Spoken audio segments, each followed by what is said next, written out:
Hi, I'm Gulnara Bogdalova. Thank you very much, Amanda, for the great introduction. In addition to the university, I'm a psychologist in the self-defense classes for women and girls sponsored by an alumni outreach grant from the U.S. Embassy in Tashkent.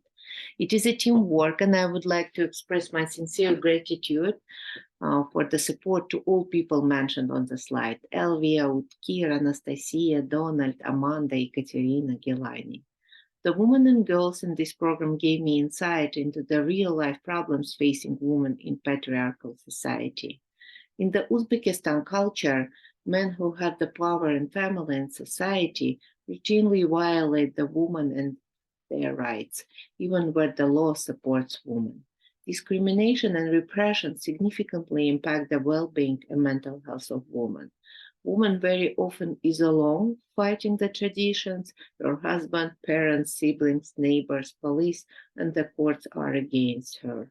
More problematic are her own inner barriers. She has been trained to be subservient to men, to seek their approval, and therefore feels guilt and shame when she seeks to defend herself.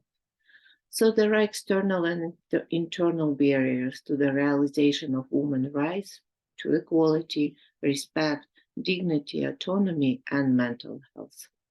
The purpose of the Self Defense for Women project is to build the confidence and skills that women and girls need to protect themselves and to maintain stress and overall well-being. Physical training program is complemented by mental health services to overcome past trauma, along with services provided by lawyer and social worker. We use a cognitive behavioral approach and mindfulness techniques to teach participants how to regulate intense emotions of anger, anxiety, guilt, etc., along with some group sessions aimed to overcome trauma using part therapy techniques. Individual sessions develop self compassion as an antidote to self criticism, as well as cognitive processing to make sense of past experience and find meaning in trauma to facilitate post traumatic growth. The woman comes not only to deal with her own trauma, but also to avoid passing on abusive habits to her own children.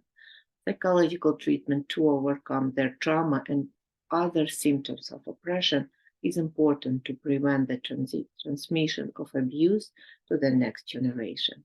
Thank you very much for joining us.